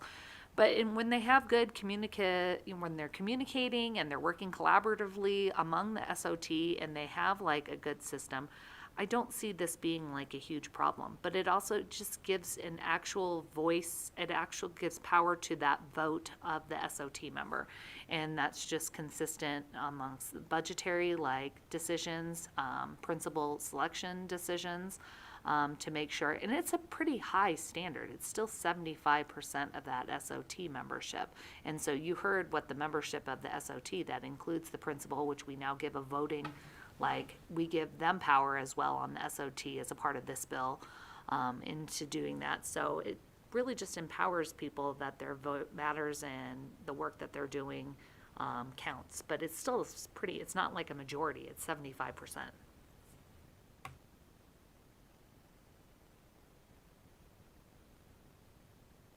Just turned it off instead of turned it on. I had it on that all time.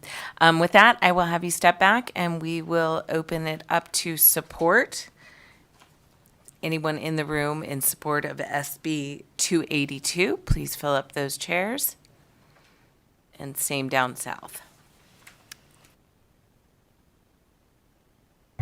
Good morning, Alexander Marks with the Nevada State Education Association, speaking in support of Senate Bill 282.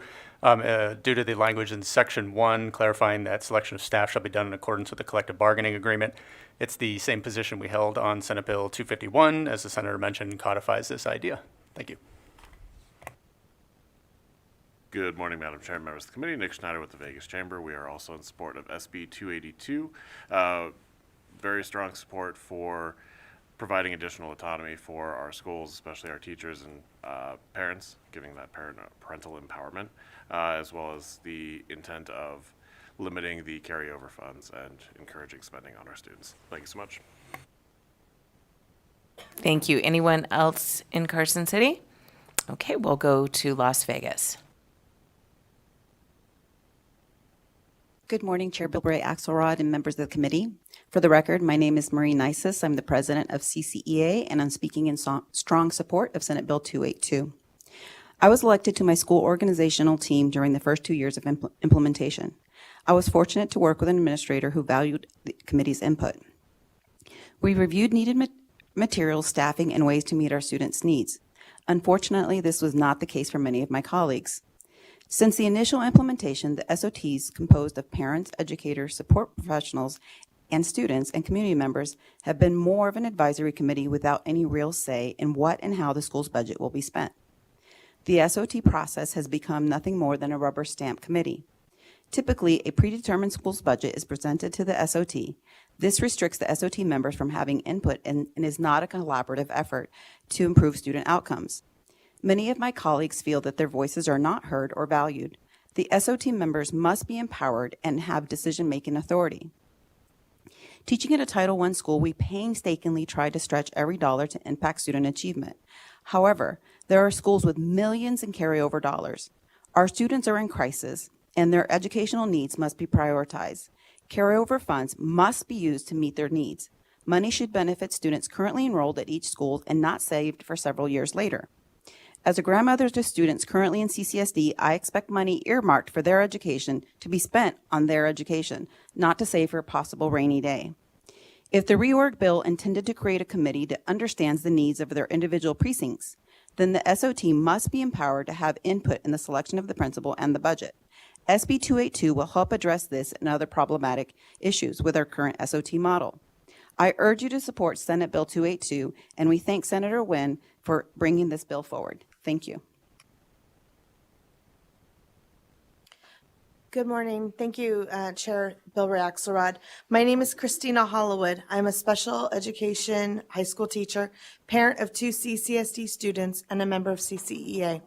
I currently serve as a parent member of a middle school SOT and previously served as a licensed staff member and chair of a different middle school SOT. I also served as a committee member on the Nevada Legislature Working Group on School Organizational Teams and other issues relating to the reorganization of the Clark County School District. I support SB 282 for multiple reasons. When SOTs were first formed, I had great hopes that they would involve meaningful work and that I could make a difference in the lives and education of my students. I envisioned all the programs and opportunities I could help bring to them.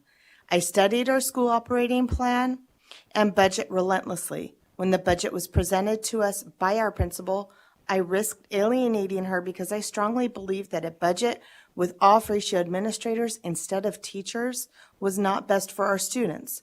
I was concerned about class sizes in math and ELA classes, the dwindling options for electives, and the burden placed on the remaining elective teachers.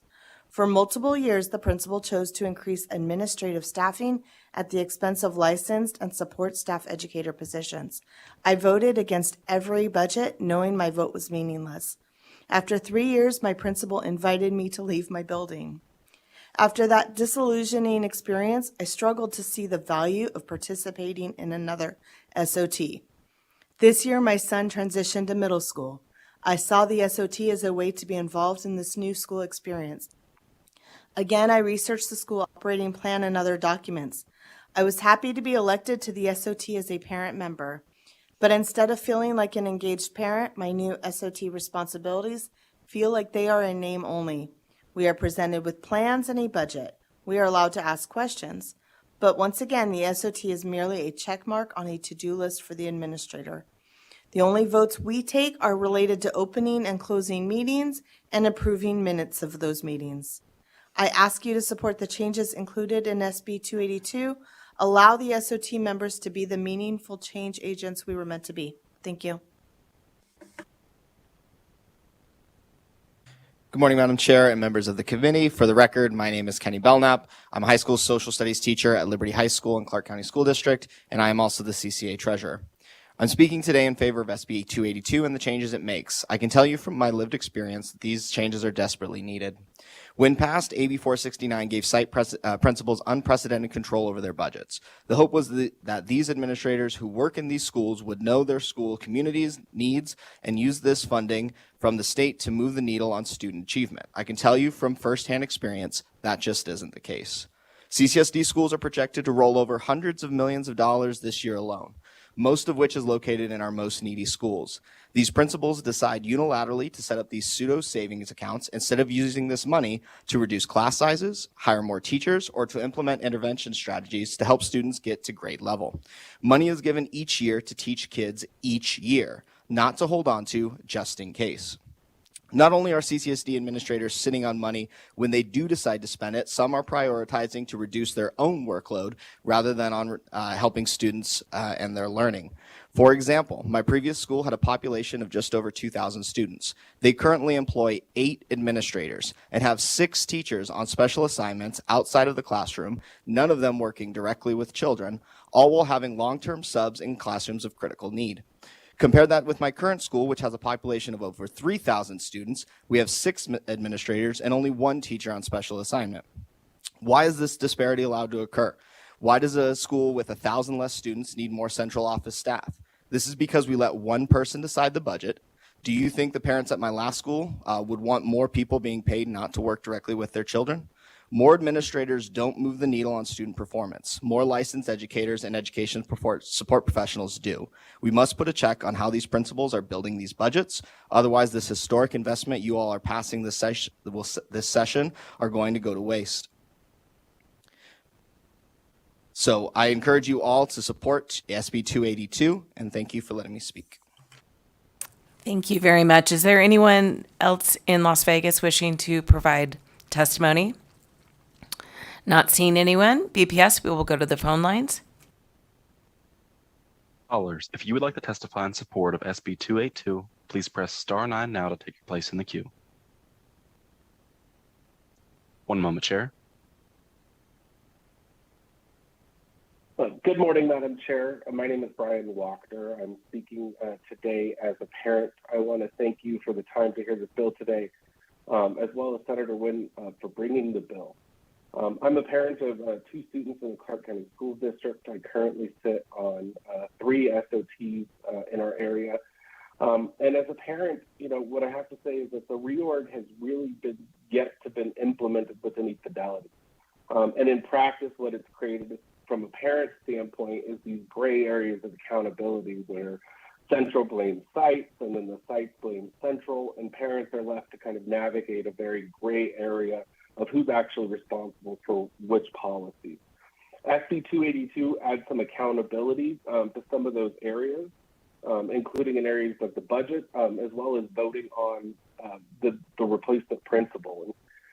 During this last budget round, one of our principals, just to kind of underscore how little accountability is here, presented a budget to us that was basically a rough draft. It included no budgetary dollars, no numbers, no ability for the SOT to kind of understand exactly what was being spent or where it was being spent. And it's my hope that Senate Bill 282 will require every principal to have to really explain to their SOTs exactly what their plan for the school is and provide some of that accountability to make sure that they are accomplishing that goal. When it comes to some of those budget restrictions, I would certainly echo the comments from Assemblymember LaRue Hatch.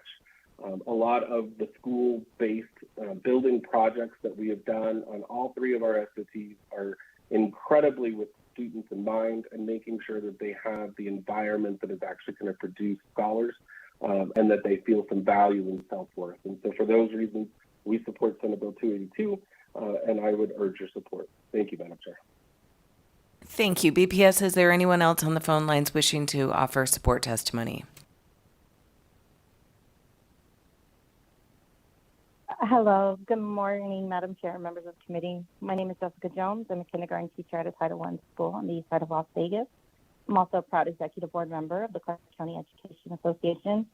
I'm calling today because I wanted to testify in support of Senate Bill 282. I wanted to specifically talk about Section 5, which revises the procedures for SOTs when filling the principal vacancies. So SOTs bring together stakeholders in a school to work together to make decisions that will positively impact all our students. When a school has a principal vacancy, it's important that the stakeholders involved in that community have a say on who is selected to take that position. The current process is the SOT will interview 3 to 5 candidates, select their top choice, and then one member from the SOT gets to interview the candidates with the superintendent. Regardless of what the team thinks is the most appropriate candidate for their school and community, ultimately the superintendent decides. Sadly, he is the most far-removed person from the school, and yet the decision is his. Senate Bill 282 would allow for a ranking of candidates. It would also allow for SOTs to reject the selection of a candidate if at least 75% of the members present vote to do so. Nobody is going to know their school better than parents, educators, and the support staff that works there. I ask that you support Senate Bill 282. I believe that adopting Section 5 of this bill will help strengthen and empower school communities as the original bill, AB 469, was intended to do. Thank you. Thank you, BPS.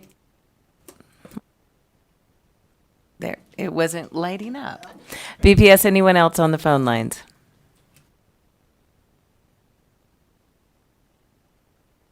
One moment, Madam Chair.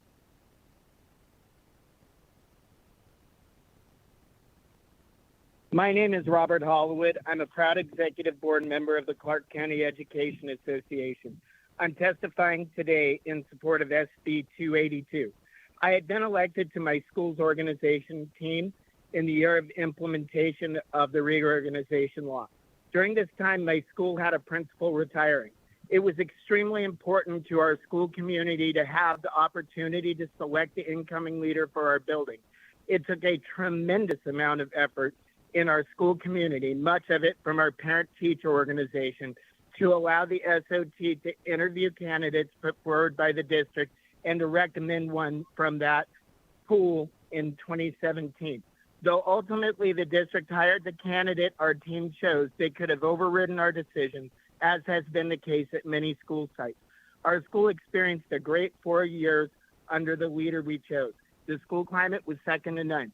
We, under our chosen leader, took part in the decision-making on the school budget and plan of operation for the school. There was buy-in to what we were doing from the stakeholders in our community because we were involved in the decision-making.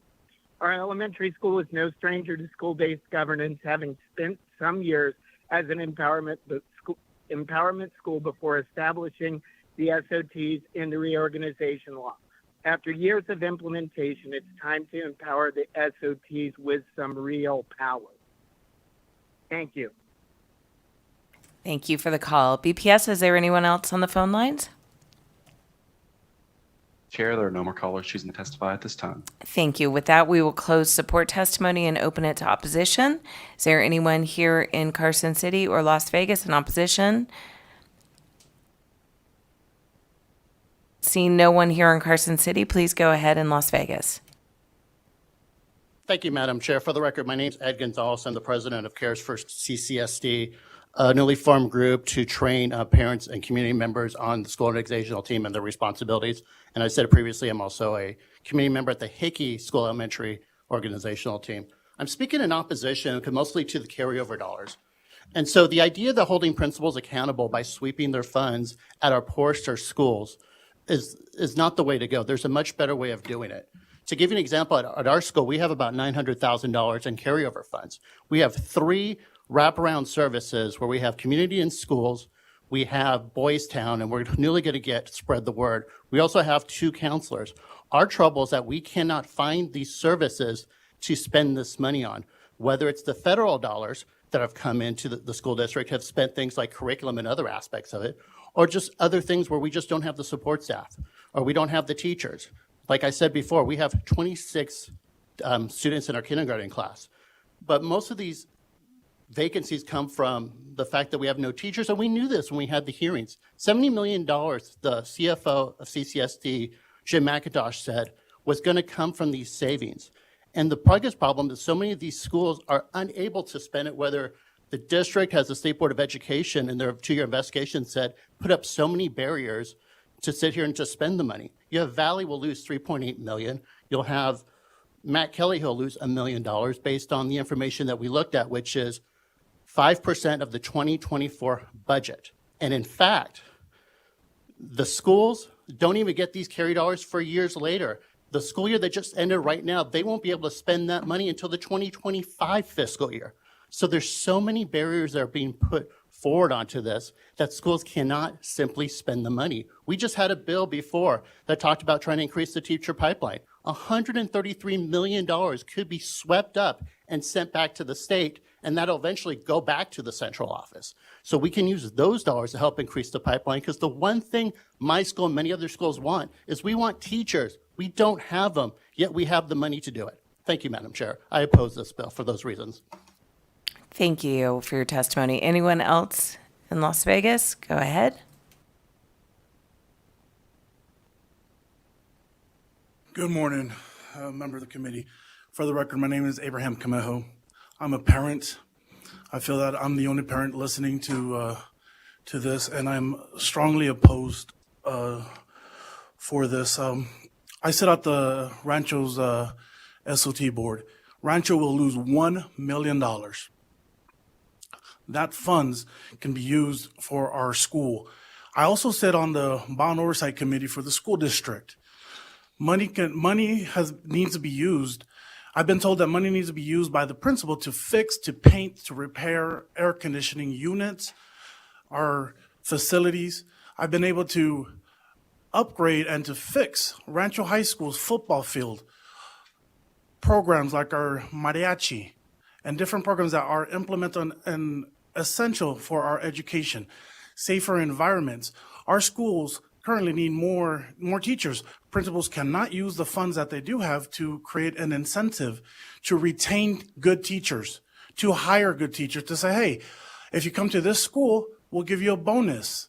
Yes, we all need teachers, but if you put this money back, we're going to lose a lot of money. And as a parent and as a community member, this is only going to hurt our community even more. I strongly oppose this. Thank you. Thank you. Is there anyone else in Las Vegas wishing to oppose? Not seeing anyone come up. BPS, is there anyone on the phone lines? Callers, if you would like to testify in opposition to SB 282, please press star 9 now to take your place in the queue. One moment, Chair.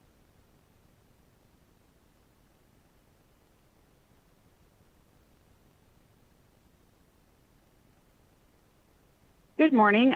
This is Dr. Sandra Cosgrove, SONDRACOSGROVE. I'm calling in opposition to SB 282 for a very specific reason related to the carryover dollars being swept. I'm currently working on also AB 37, which is our workforce development bill for behavioral health. And we're having to work on that bill because we do not have providers in the state. And it's going to take us a while to get people into the pipeline, graduated, and then out in the market so that principals would be able to hire the behavioral health specialists. So I'm just concerned that if their money has been encumbered to go to the school to hire behavioral health specialists, but it's going to take us 2 or 3 years to get those specialists graduated and out into the market, that the money might be swept and taken back to the state before we can use it to provide those services that we all know our kids need because they're in crisis.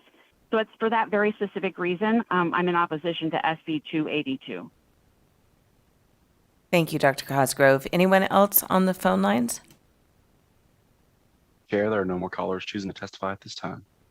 Thank you. With that, we will close opposition testimony and open it to neutral. Is there anyone in neutral? And if there's anyone in Las Vegas in neutral, if you could fill the chairs. Thank you. Good morning. Monday morning. Patricia Haddad, Director of Government Relations for the Clark County School District. Wanted to share appreciation to Senator Nguyen. I know this has gone through many iterations up to this point, and I just wanted to give a couple of clarifications on some of the conversation that happened today, but we are in neutral on this legislation at this point. So in regards to maintenance, NRS 388G.610 outlines the delineation of responsibility between the central office and the individual schools with regards to maintenance. The central office is primarily responsible for maintenance, and there is a subsection in there, Section 5, that outlines when a school may activate their right to move forward with any sort of maintenance or school building improvements. So just to be clear there, I know there was some discussion about sort of whose responsibility that should be. It is outlined in the law. In addition to that, there was a statement around sort of the carry forward dollars seeing an exponential increase or a large increase in the past couple of years. You might remember an infusion of federal dollars that were used to offset many costs that schools were able to use in their strategic budgets, and so that's why we did see an increase in those ending fund balances. And the only other thing I wanted to clarify is, as we know, there is no extra money in Nevada education in the system, and I can also assure you there is no slush fund, as was mentioned at the Central District. And in closing, of course, all good policy in relation to education, Clark County School District believes should apply across the state, of course. So thank you so much for your time. Thank you for your testimony. BPS, is there anyone on the phone lines wishing to testify in neutral? Chair, there are no callers choosing to testify at this time. Thank you for that. And with that, we will close neutral testimony. We lost our senator to floor, so there won't be any closing remarks. So with that, we will close the bill hearing on SB 282, which will bring us to our final public comment. Anyone here or in Las Vegas wishing to make public comment? Anyone on the phone lines? Callers, if you would like to provide public comment, please press star 9 now to take your place in the queue.